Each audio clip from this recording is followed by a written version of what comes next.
The book of Job is one of the most profound and challenging pieces of literature in the Bible, addressing questions of human suffering, divine justice, and the limits of human understanding.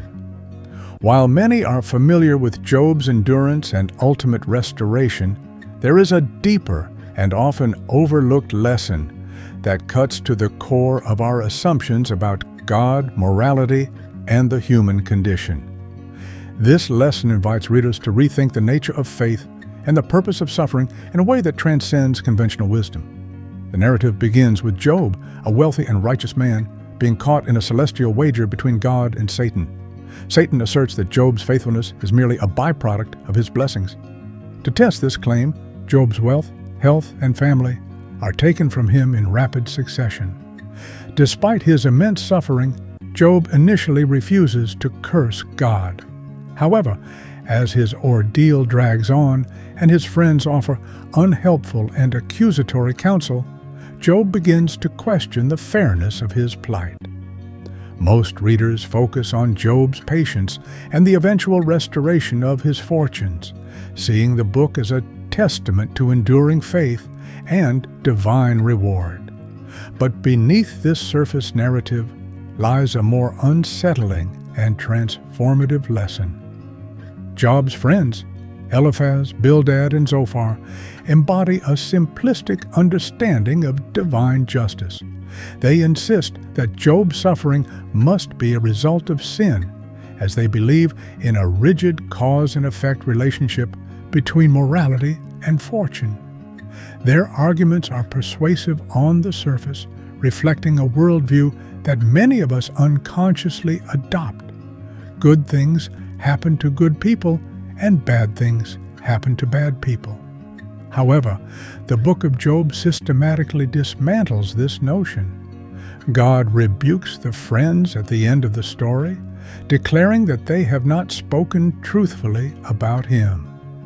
This challenges readers to question their own assumptions about divine justice and the meaning of suffering. Is it possible that our tidy explanations for pain and misfortune are fundamentally flawed? Unlike his friends, Job does not settle for simplistic answers. He boldly confronts God, demanding an explanation for his suffering. His speeches are raw, emotional, and often accusatory, but they are also profoundly honest. Job's willingness to question God demonstrates a level of faith that goes beyond mere submission. It is a faith rooted in a deep desire to understand and engage with the divine. The shocking lesson here is that God does not condemn Job for his questions. Instead, when God finally responds, he does so by revealing the vastness of his creation and the limitations of human understanding. God's answer, delivered in a series of rhetorical questions, does not explain Job's suffering, but instead shifts the focus to the majesty and mystery of the divine. This response suggests that faith is not about having all the answers, but about trusting in God's greater purpose, even when it is incomprehensible. Another overlooked aspect of Job's story is the transformative power of suffering. While Job's restoration is often seen as the climax, the true resolution lies in Job's deeper understanding of God and himself. Through his trials, Job moves from a transactional view of faith, where righteousness is rewarded, to a relational one, where trust in God transcends circumstances. This perspective is deeply relevant for modern readers. In a world that often equates success with virtue and failure with fault, Job's story challenges us to embrace a more nuanced and humble view of life's complexities. It reminds us that suffering is not always a punishment or a test, but can be a catalyst for spiritual growth and a deeper connection with God.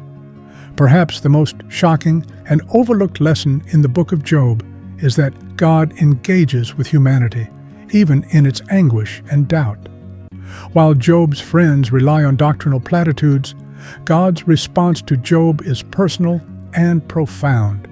The very act of speaking to Job affirms his dignity and worth, even in his brokenness. This aspect of the story offers profound comfort. It reveals a God who is not distant or indifferent, but intimately involved in the lives of his creation.